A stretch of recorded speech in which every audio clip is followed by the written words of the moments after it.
Turning our attention now to northern Arizona, the Dragon Bravo fire continues to grow there. Crews have lost more containment as we learn that the fire has now burned over 94,000 acres along the north rim of the Grand Canyon. Now, the fire was up to 18% containment, but they unfortunately lost a little bit of that ground. It's even lower, now only at 4% as of this morning. Now, we spoke with two National Park employees who actually lost their home in the fire. Bill and Beth Ryan say they lived on the North Rim since 2019, but as the fire burned out of control a couple of weeks ago, they left carrying what they could, and soon after they evacuated, they learned that their home was destroyed.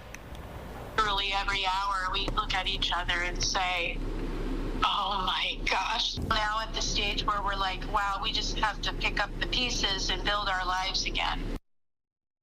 Bill and Beth's children have created a GoFundMe to help them get back on their feet. If you would like to donate, we have a link to that on our website. Just head on over to fox10phoenix.com. We also have an update on the White Sage fire. Fire officials say this one is now 83% contained. The flames have scorched just under 59,000 acres since it was sparked by lightning back on July 9th.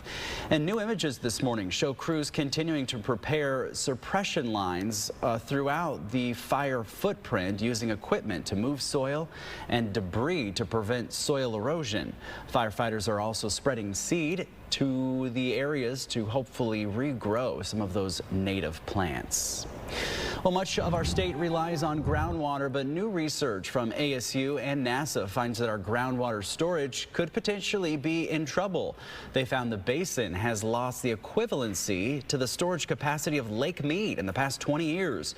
74% of that loss is right here in our state of Arizona. The biggest culprit, they say, drought, but they also say agriculture industry and flood irrigation could also be some catalysts. Kaywood Farms refutes that, saying in recent years, some parts of Arizona actually increased their groundwater levels.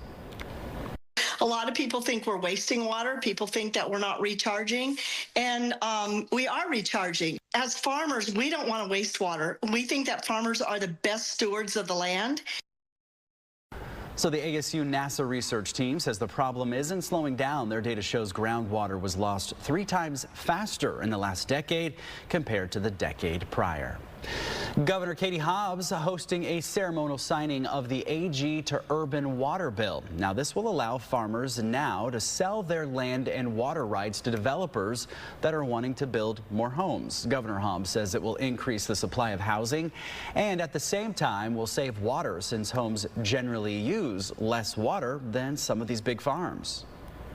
We're using 4.5 acre feet to grow our crops. Now we go down to 1.5 foot per acre, a significant savings of 3 feet per acre, forever staying in the aquifer and providing water for the town of Queen Creek. So the program is projected to conserve more than 3 trillion gallons of water over the next 100 years, or enough to supply about 288,000 homes for a century.